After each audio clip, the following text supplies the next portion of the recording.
Welcome to the Tru Life Balance Podcast. My name is Brad Lancaster. And my name is Tiffany Lancaster. And this is a podcast about relationships and deep connection. And this is a podcast about health and fitness. And this is a podcast about consciousness and purpose. And this is a podcast about business, sales, marketing, entrepreneurship.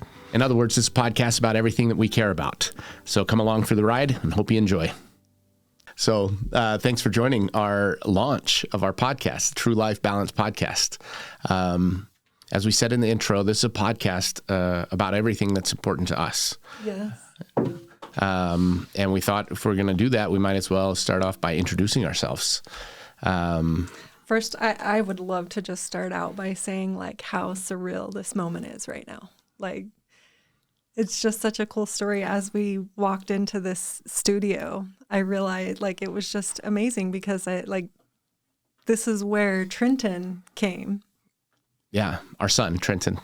Yeah, our son Trenton came here to record some of Jimmy's podcasts when he was in high school, like 4 years ago. Yeah, and Jimmy, we're talking about Jimmy Rex, who's one of my best friends. And Jimmy had been talking to me about wanting to get a podcast started.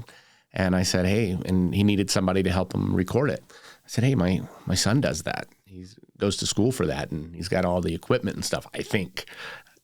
and I came down here with him, and this was Jimmy's real estate office at the time. And so, yeah. It's super cool. Like, I'm so glad we get to the video of this very first podcast, because it's amazing what Jimmy's done here. Like, and to the point where it's like, it's so surreal because it's such a professional setting, and we're doing it. Yeah, we're doing it. And we've been talking about doing this for literally years, right? Yep. And we've been doing a lot of things that scare the shit out of us lately. Yes, we have. And this is just one more of them. What are your thoughts when you think about what we're going to do, how this podcast is going to go? So, to be honest, I think it's going to attract the people that are trying to do the same things that we're doing right now, that are just really trying to challenge themselves on where they are and where they want to go and how much control they have over that. People who take accountability for their lives. And those are the people we want to, that's who we want in our lives. Yeah. So we're not coming from a space of like gurus, because we're not gurus. Nope. In fact, we're just a couple that we run a business together. We run a family together. And not just any family, a blended family. Like, that's been, we've overcome a lot of challenges in just that. We have 8 kids between the two of us. Well, let's get into that. Let's tell our story a little bit. So we met in 2010. It'll be 12 years ago this summer. I had just been through a really bad divorce, had barely made it out alive of the 2008 real estate crash. Literally had barely made it out alive. Was working at a bar in Tooele that my brother had worked at, and said, why don't you come in and blow some steam off on the weekends? And you were the cute bartender who had just gone through or was going through a divorce as well. Yeah. I was married at a young age, 17. Got married when I was 17 to an older guy that had joined the military. And I just quickly, going through a nasty divorce,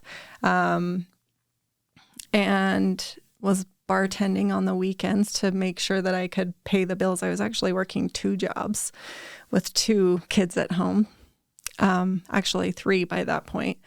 I was pregnant, and had just come back actually when I met Brad after having my 3rd child. And had just come back to working at the bar. Yeah. And I was just telling my son the other night, the first memory I have of seeing Brad at the bar, he had brought in all of his like Supra key boxes and was trying to sell them. Like he was done with real estate. Super key boxes, that key box that realtors put on houses. I had been a real estate agent, and I was meeting somebody. They were going to come and buy all my key boxes because I was done. Yeah. And let's talk about the other first time. Yep. Let's talk about that very first encounter. Well, not the first encounter, because the first few times I met you, I was too scared to actually talk to you. Yeah. But the first time we talked, Tiffany had begun the process of her filing for a divorce, and it was ugly. And I was working in the bar. I was a security guard and a bar back. It was a second job for me as well. And I remember I was stocking beer in the cooler. Yeah, upstairs. I had gotten, sorry to talk over you. I had gotten the upstairs bar, and Brad was my bar back, and it was the first time we were working together, and I was honestly like kind of intimidated by him. Just because like he wasn't like, this is going to sound bad, but he just had something about him, like something special. I guess I know that sounds cheesy, but like he was going through a really hard time, but I could see that he was like something special.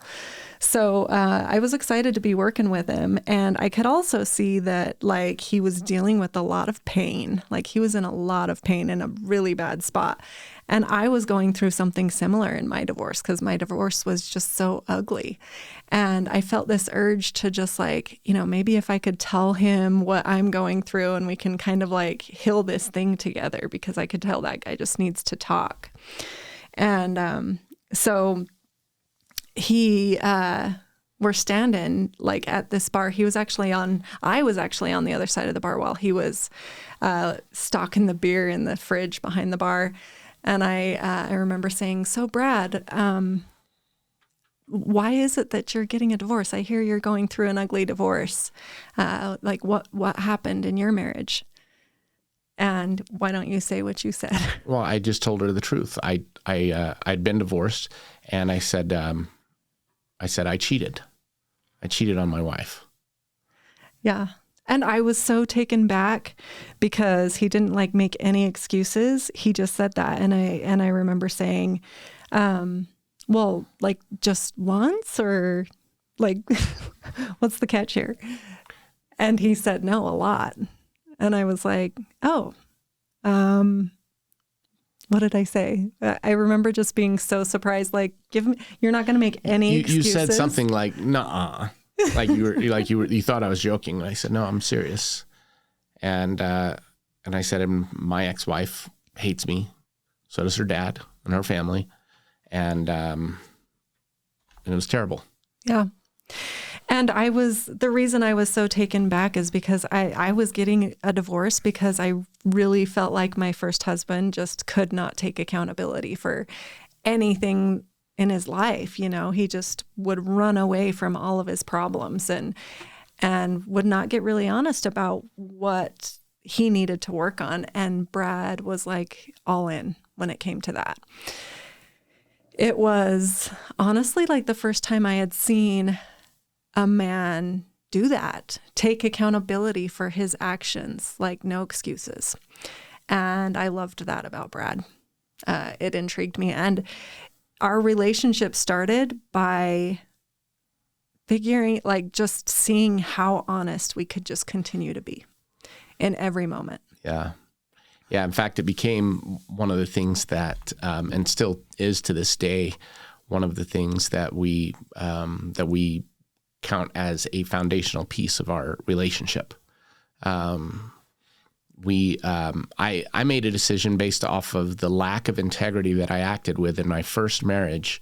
I made a decision that a relationship that didn't include 100% honesty was just not something I was interested in being involved with.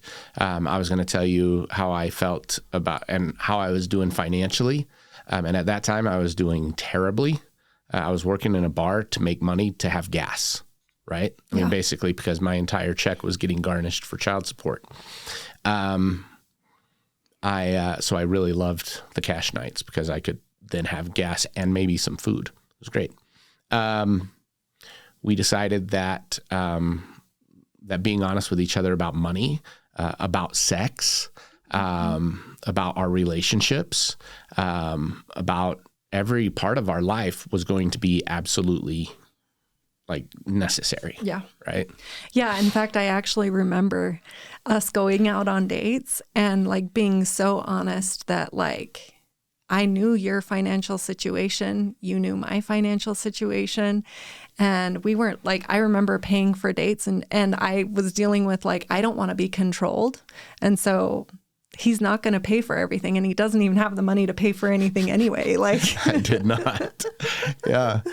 It was really refreshing because we, if we were going to go out, we figured out how we were going to pay for it together. Right. And we did that right from the start. Right. Couple other things that where honesty is concerned, and we developed this basic idea that, look, my job is to tell you everything. My job is not to control how you respond to that, or you get to decide how you're going to react to that. And I remember several times thinking, okay, this is going to be the thing I'm going to tell her, and it's going to be over. Well, and I started by just being very honest with you, because when I wasn't happy, the last thing I wanted was to get into another marriage that was going to end up being miserable because we couldn't be honest with each other.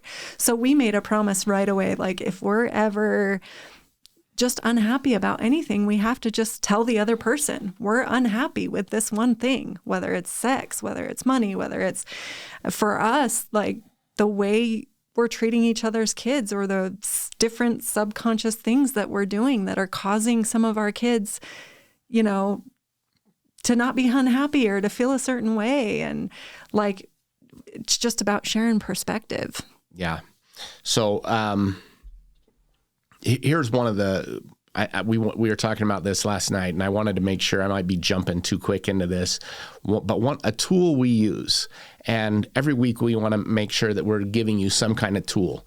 Tiff and I work together, we live together, we run businesses together, and so picking up tools and strategies to make all that work is like a never-ending process. Yeah. I guess we should talk about the businesses that we run now.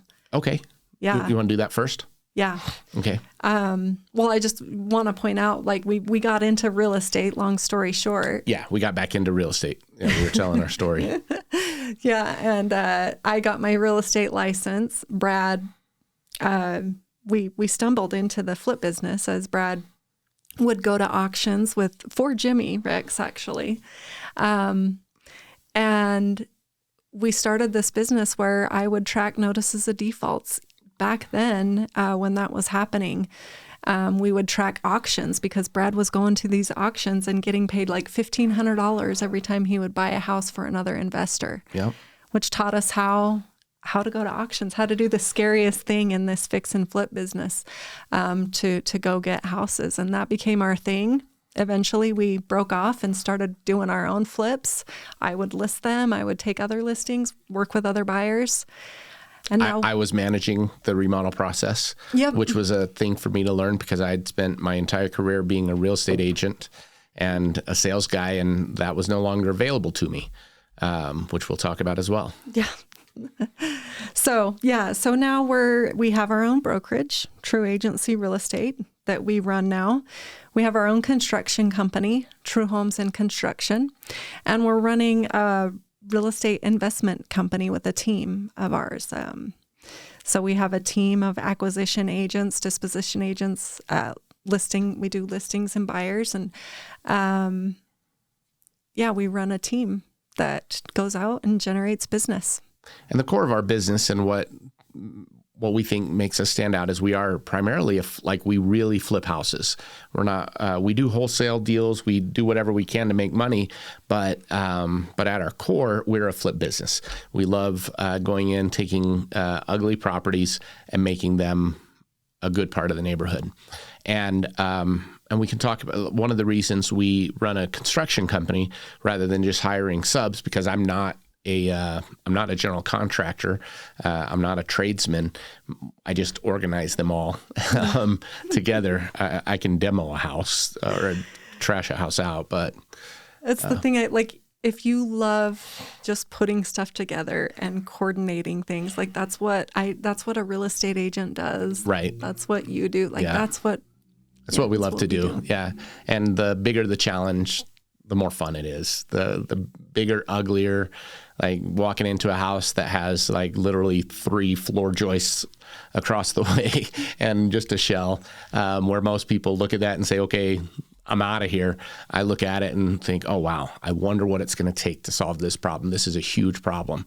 Buying houses with no roofs because the roof that's on there is completely dilapidated and has to be completely torn off. We've done those. Houses with foundation problems that have to be rebuilt. We've figured that out. Just transforming. It's been really cool to grow up in Tooele. Like, I was born and raised there, and there are so many houses now in Tooele County that we have refurbished. Yeah, totally changed. We've revitalized neighborhoods in Tooele County, and we'll continue to. Yeah. Yeah. Oh, yeah. So we're from Tooele County. Tooele County is west of Salt Lake City, about 25 miles west, 20 miles west of the airport. So if you're ever in Salt Lake and you're driving west from the airport, you've probably made a wrong turn, but just keep going west, and you'll end up in Tooele County. Everybody's moving in from Stansbury Park is growing. It is moving fast. It's growing fast. It's one of the fastest growing counties in the country, from a percentage standpoint. So we got into real estate, and let me give a quick backdrop of my real estate career, and we'll talk more about that. But I started in real estate in 1999 full-time, and worked with a couple different partners running flip businesses, real estate businesses. In 2004, I joined Keller Williams, the Keller Williams brokerage. Jimmy joined shortly after me. In 2007, we opened up, Jimmy and I and a couple other partners, we opened up the Keller Williams Westfield office here in Orem. And I was the operating partner of that. Had a really good real estate career. And then in 2008, when the real estate market crashed, everything started coming unraveled pretty quick. I had gotten involved into developments, and those developments started losing money really quick. And I had made mistakes in how I had funded those deals and how I had brought money partners in. And one of the partners that I had made a mistake with was my then wife, my ex-wife's father, and I hadn't been honest, and that and a couple other things, I ended up forfeiting my license in 2010, and so when we met in the second half of 2010, I had lost everything financially, and but for some reason we decided to go down that road anyway. And it was really because Jimmy got me back into going to the auctions and helping him flip houses. I think it's okay to say, or let our guests know, and if you're listening to this, I ended up being charged criminally in 2013. Several counts of communication fraud, forgery, and couple other things that the Attorney General does when you make multiple mistakes or commit multiple crimes. One of them is called a pattern of unlawful activity. If you create commit multiple crimes, they throw that in. In 2016, we had been married in 2016. Well, we got married in 2012. So by 2016, we'd been married for 4 years. I pled guilty and went to jail. Agreed to a 1-year sentence in the Salt Lake County Detention Center. And I ended up serving 8 months in the Salt Lake County Adult Detention Center, the ADC. And was probably one of the most pivotal moments in our relationship. We went through so much in that process, and came out of it. One of the things we decided while I was in jail, we talked every day, and one of the things we decided was we didn't care what we were going to do going forward, work-wise. We just wanted to do it together. We didn't want to be apart anymore. The previous years we had spent time, I would work on a project, work with some other maybe take a job. I took a couple different jobs along the way. I worked for a big hedge fund buying properties all over Utah. You did some work with them. We flipped a house here and there, did some of that, but it was kind of like a meandering path. Sometimes we'd work together and sometimes we wouldn't. Mm-hmm. We were always united. Our relationship was great, but we hadn't really figured out how to work together, right? Is that? Yeah. I mean, I don't know. I felt like we worked together, but we hadn't really defined roles, really. Right. That's probably a better way to say it. Yeah, because we always, I was always involved in the flips. I would always decide colors and design right. And, I still was very, very involved with all of our And you listed flips. all of them. And I did a lot, and I kept the books, Yep. for every flip that we did. But we felt like our focus was spread. Right. Because I was doing books for the flips and I was deciding some of the designs, and I was also sometimes, staging them and you were doing all of your own listing business and buyer business as well. Yeah. In the meantime, becoming Exactly. one of the top agents in Tooele County. Right. One of, if not the top producing agents in Tooele County. Yeah. Year after year after year, award after award after award. It was really cool to watch. It was really good. It was good. I loved being a real estate agent, and I learned a lot about what it means to truly help people, Yeah. And it taught me how to listen instead of talk, that being a salesperson doesn't mean that, you're just telling people how amazing you are. It's showing them and listening. Right. And that's how you show them. You listen to what their problem is and how they need you to solve it. And you go and you coordinate everything that solves that problem for them. And that's what eventually we learned by focusing on flips. We decided, we would go on appointments together and it was a scary thing because I was also very scared to have Brad have anything to do with my real estate business. I kept him at a distance because there was trauma there. He had, he had gone to jail for something real estate related, and I didn't want to be associated with any of his previous mistakes. And none of those shenanigans. But I totally trusted him. I trusted him with everything. I believed that Brad, in taking on, taking responsibility for the mistakes he made, he kind of fell into this thing where I felt like he took more than what was his. He took on more than what he was responsible for. And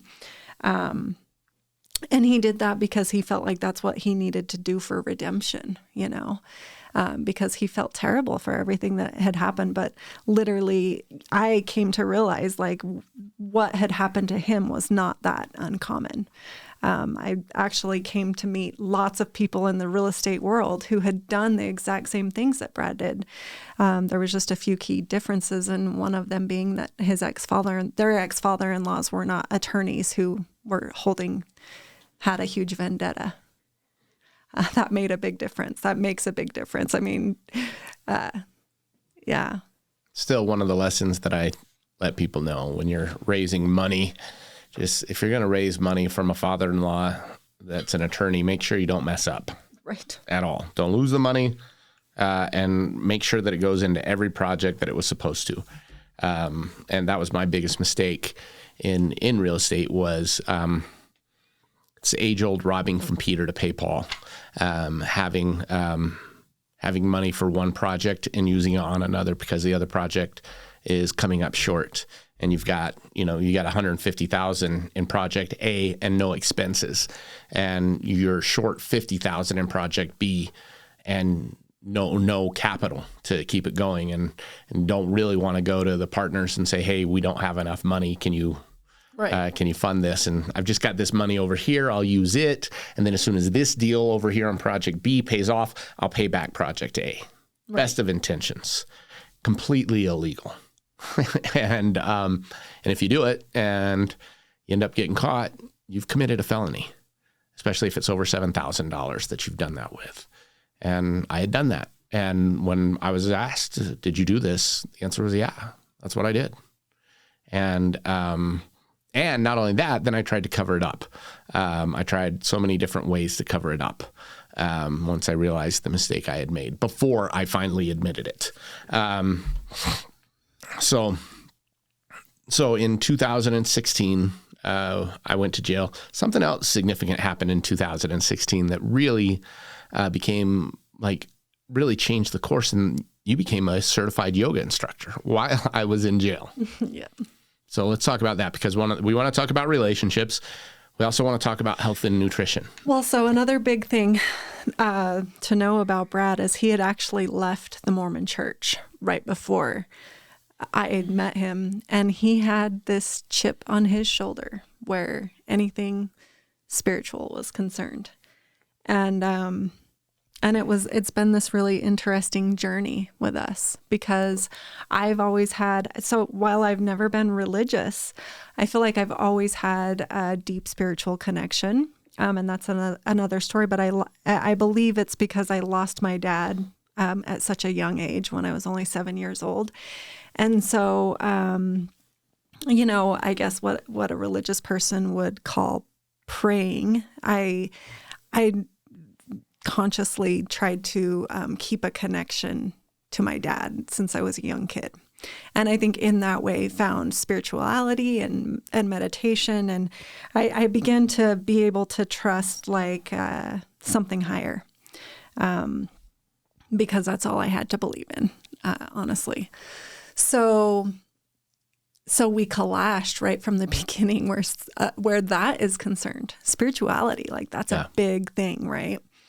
And just a couple of years ago, it really started showing up, because I was coming up with, I've been having these thoughts about teaching this balance program. And I realized that in order to evolve, which is in the acronym we'll talk about later, it required faith. It required a leap of faith. It required purpose, which is all seated, I believe, in spirituality. It required a connection to something bigger than yourself. Yes. Some people call it God. Some people call it the universe. Some people call it source.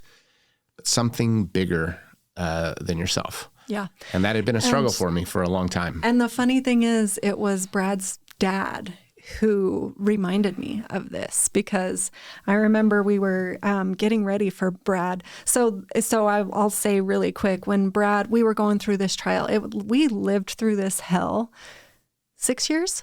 Well, from the time I got charged, it was 3.5 years. 3.5 years. It felt like 30 years. Yeah, he was charged, and so every day, and that's when you went and got arrested and did that whole thing, and his ex-wife was trying to keep the kids from him because he was a flea risk, and we were going through all of this ridiculousness, and paying for attorneys and paying for a better attorney, and then borrowing money to get a better attorney, and all this craziness. And I remember it. So I'm not believing Brad's going to jail until we get a call from his attorney, and she says, and I just thought, this is stupid. We're just going to spend this money and everything's going to be fine. We'll get through all this stuff. And we get the call from his attorney saying, look, they've made a plea bargain. You're going to have to plead guilty to this felony and do a year in jail. That's the least that Roger will agree to. Roger, his ex-father-in-law. And and I'm like, no, screw that. A year over this. And Brad, we sat down and Brad's like, yeah, I have to do this. I'm going to have to go spend a year in jail. And he's crying and saying, if you don't wait for me, if you can't, that's okay. And oh my gosh, I can't believe I'm getting emotional, but I was like, of course I'm going to wait for you. We had a baby. Junior was 3? Not quite. 2. Yeah. He was 2 years old. And so it was the first realization that, okay, I'm going to spend the next year running this business and taking care of this family on my own.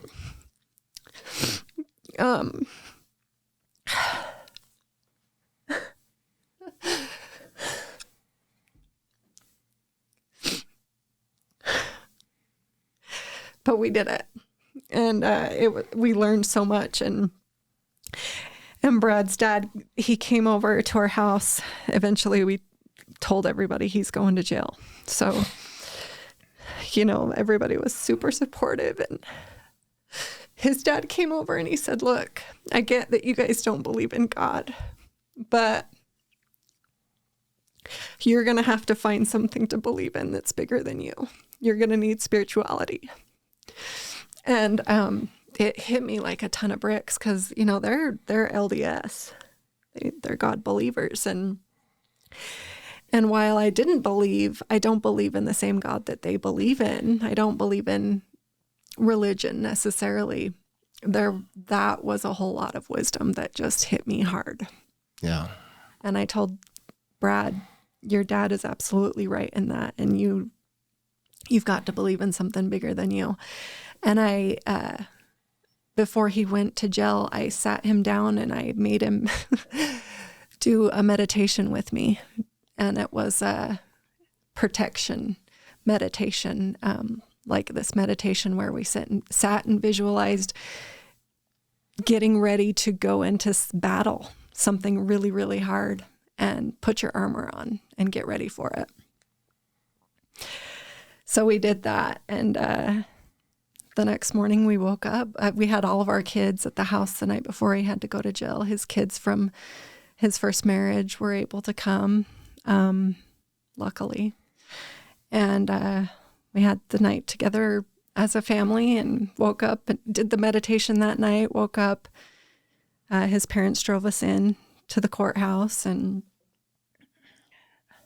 that was super, super hard too. Yeah. Brad was arrested and taken to jail. He didn't get to leave the courthouse with me and his parents. It was hard. Really, really hard.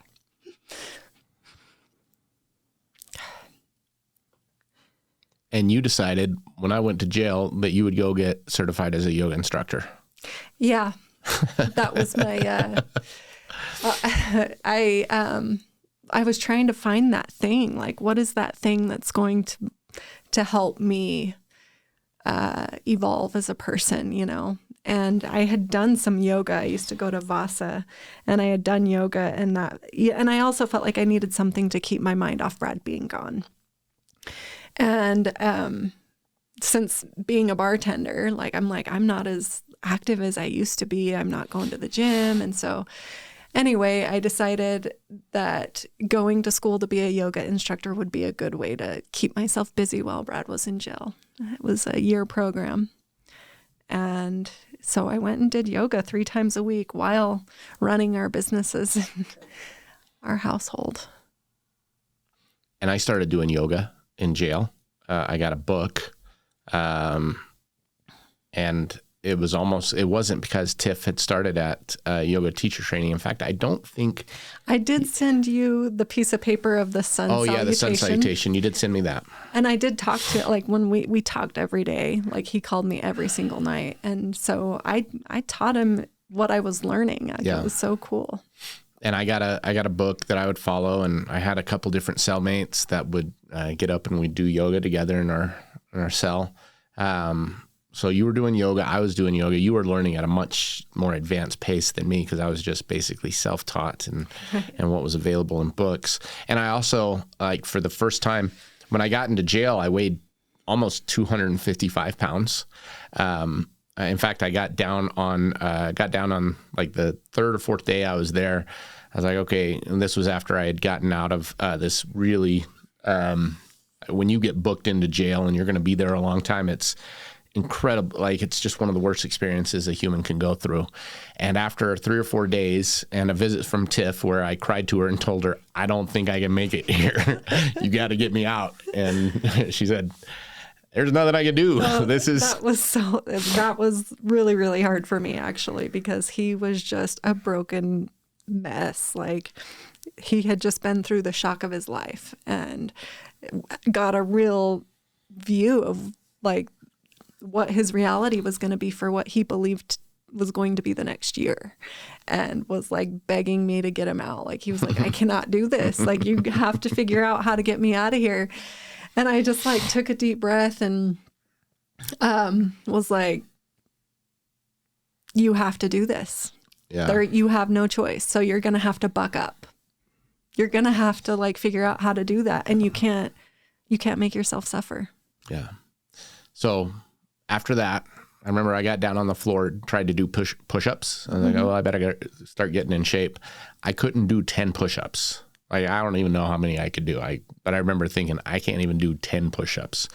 So I got a book while I was in there called You Are Your Own Gym by Mark Lauren. Still one of the best body weight workout books out there. And I got serious about working out. In fact, I didn't miss a workout for it was like something like 7.5 months, because I ended up getting out because of good behavior. After 8 months, I got out on September 22nd. And in that time, I lost like close to 50 pounds, because when I got out of jail, I was 205 pounds, and had decided physical fitness was going to be something that I was going to recommit to for the rest of my life. And I'm on that road still, right? Yeah. And the amazing thing was, so we had talked about, like, we had been aware of our nutrition prior to Brad going to jail. One of my big concerns was like, he was going to be deficient in like nutrients, because the jail food is just shit. And like, he was not going to be getting any sun. He was going to be spending a whole entire year without any vitamin D. And I remember like being more freaked out about that. Like, you need vitamins while you're in there. And he actually got extremely lucky and got accepted to the garden program that the jail had. And so he got to work out in this beautiful garden every day. And he got to eat like fresh food from the garden, even though it was against the rules. And like, I stole it. He committed to eating healthy, like as healthy as you could possibly eat, right, in jail. So he got into amazing shape while he was in jail. Yeah. And you became a yoga instructor. Yes. So yoga, physical fitness, nutrition, those are things that are still very top of mind for us. When I came out, we started working. I did a couple other things with some other real estate, with another real estate brokerage. And then in 2018, we licensed Tru Homes and Construction. And then in 2020? Yeah, it was that we launched Tru Agency. So Tru Agency, our own real estate brokerage. So we have to make part of our life is figuring out how to run a business together, and how we do that, and how we struggle with that, how we succeed with it, the ups, the downs. Lots of employees come, employees go, employee drama. Contractor drama. It's relationships. I think running our business is figuring out, like, what we're learning now is how to have relationships with people that you work with, how to hold them accountable, that's what we're learning right now. So when we say this is a podcast about relationships, it's not just marital relationships. No. We're talking about, we're parents. We failed to mention when we got together, I had 4 kids. Tiff had 3. Her youngest was not even a year, Taylin, and her oldest, Trenton, was 10 at the time. My youngest at the time, Sam, was 3, and my oldest was 16 at the time. No, 15. 14? 14 or 15. 14 or 15. Yeah, I remember 14. Yeah, I think you're right, 14. And now, 15. Now our oldest is 26. And after we'd been married for a year, Junior was born. Bradley Lancaster Jr., our baby. And he's 8 now. So we're parents. We're step parents. We're both step parents, and we also have our own together.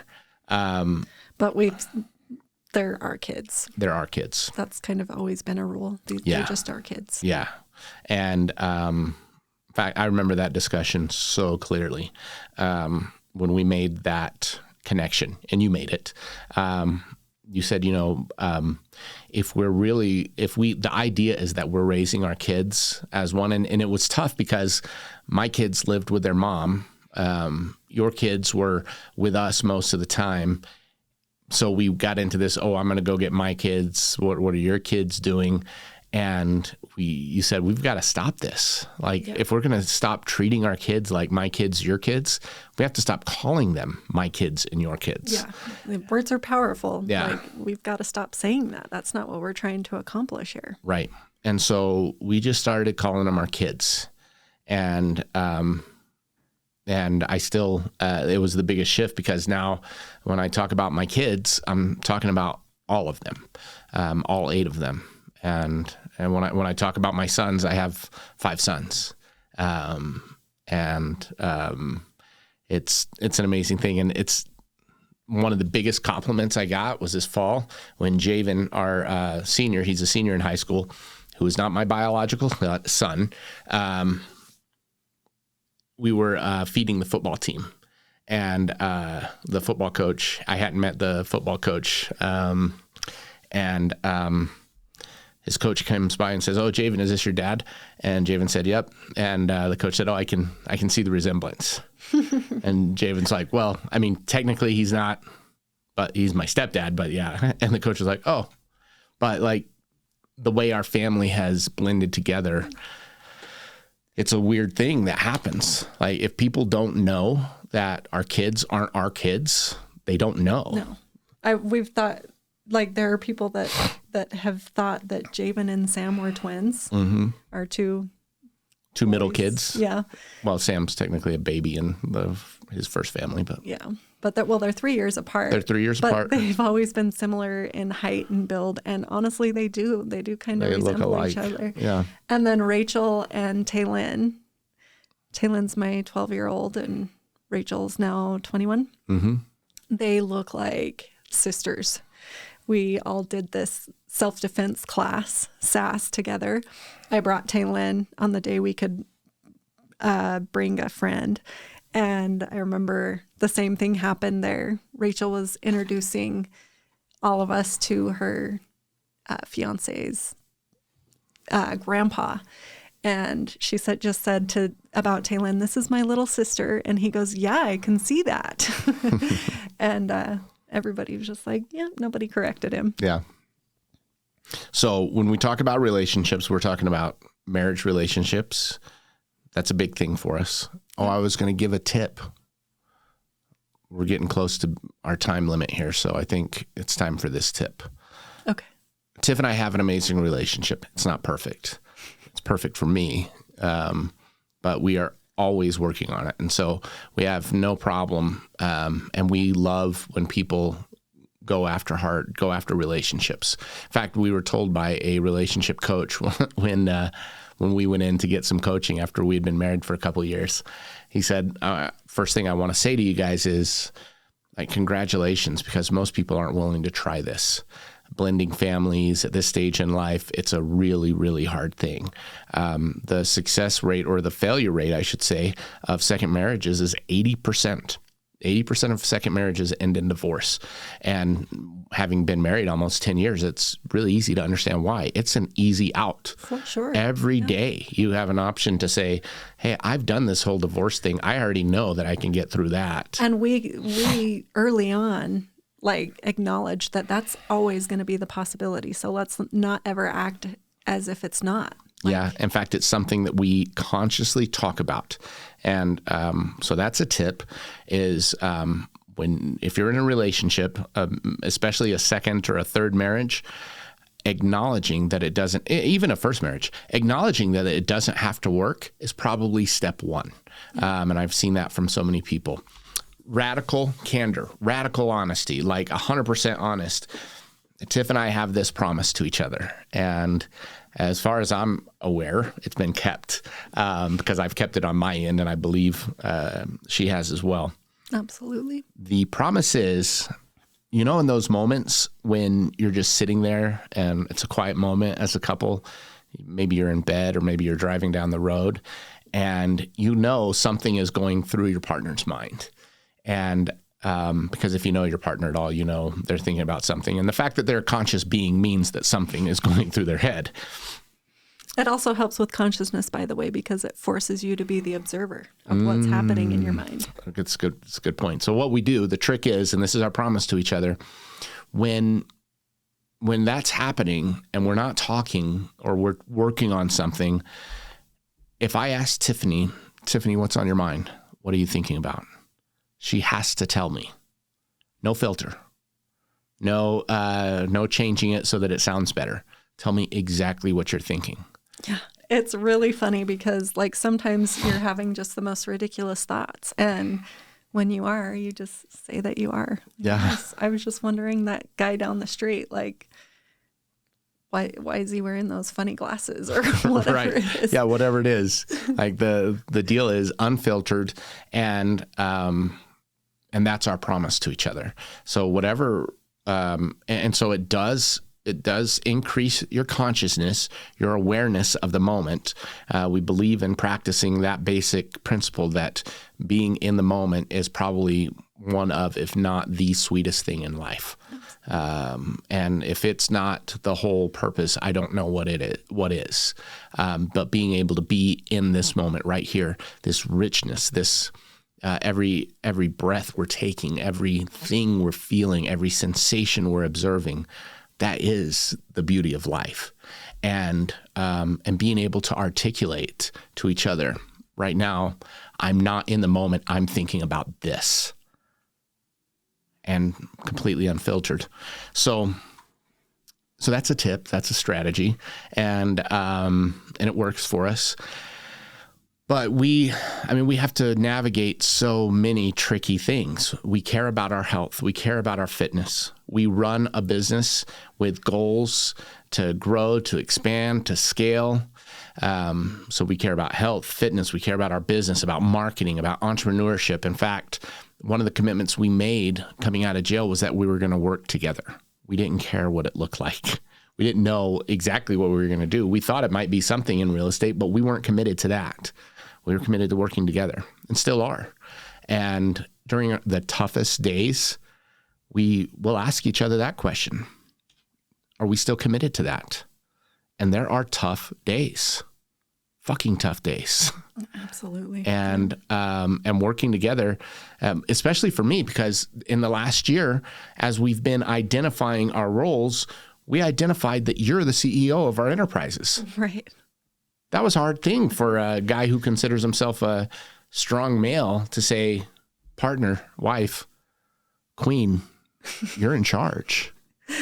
Yeah, I was honestly shocked at how hard that was because it was this challenging thing because he always said, like, I trust you, like, you know, you're a strong woman. And like, he always talked about me like he totally like did not have a bias towards gender and like believing in certain gender roles. But when he was challenged with it in real life, like when we had to go, we went through like this workshop to figure which one of us is actually the CEO because somebody needed to be in charge of this box. And when we like determined that it was me, it was a tough thing. It was really hard. Yeah. And that's something we'll talk about because one of the things we'll talk about is the importance of understanding an organizational chart, especially if you're going to work together as a couple. Yep. And by the way, we believe, I'm not saying that all couples should work together, but I know that for me, the idea of not working with my wife, with my queen, with my partner sounds like such a terrible life. I'm not saying we have to be together every moment. We're not codependent. But we are building together, and we're building our things together. Have, like our purposes together. Yeah, our purpose is together. And so we talk about business.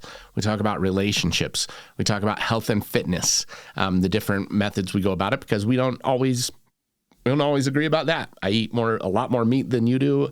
I prefer resistance training. You prefer yoga. We have lots of different things, but we're always talking about it and coming together on it.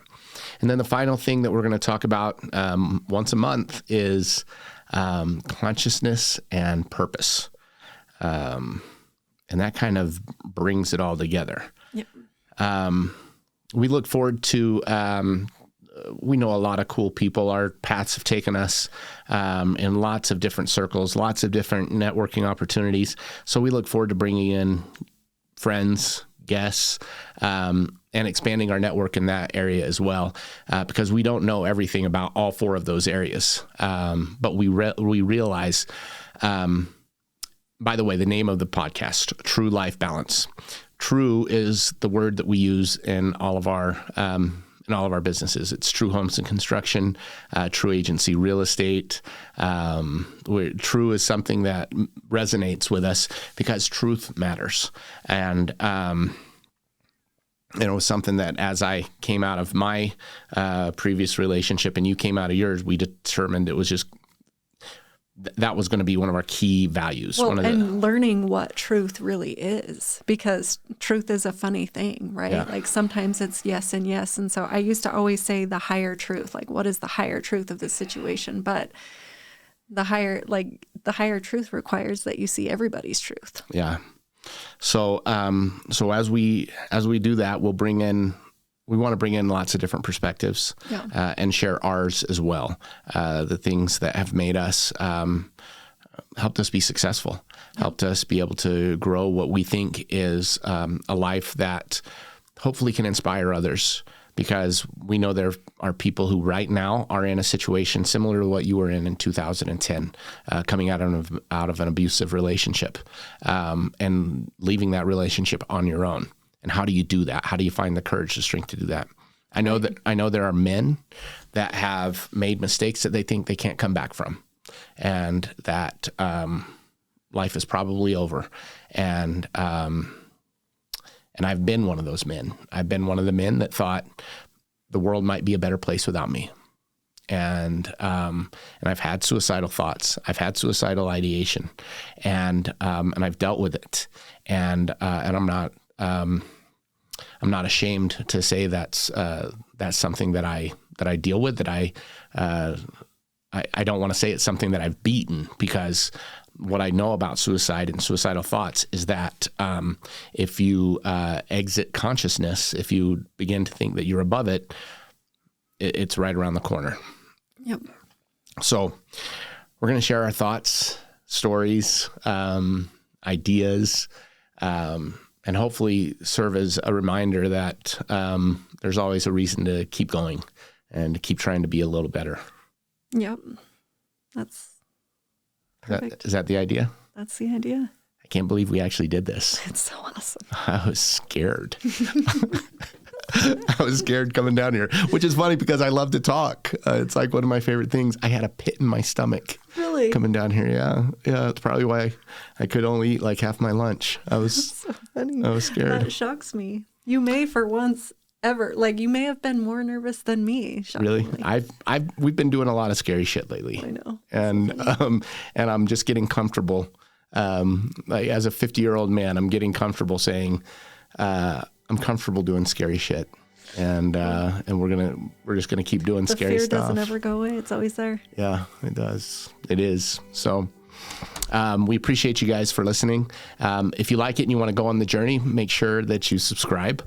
Do all the like and subscribe stuff.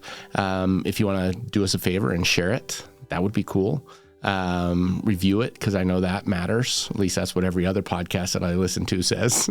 Yes. And if you want to interview with us, if you want to come on the show, let us know. That's a great point. I hadn't thought about that. But if you're an expert in one of those areas or multiples of those areas, and you'd like to talk to us about your expertise, let us know. In relationships, in health and fitness, in business and entrepreneurship. We're really interested in speaking with small business owners.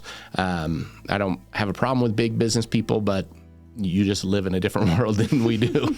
And so I said relationships. And consciousness and purpose, spiritual people that have some kind of great spiritual connection. Those are the people we want to be talking to. Yes. Okay. Thanks, sweetheart. Thank you. We did it. It's been real. Love you. Love you. This podcast was brought to you by Tru Agency Real Estate. If you want to check us out, our website is www.utahtruagency.com, and we are also on all of the socials.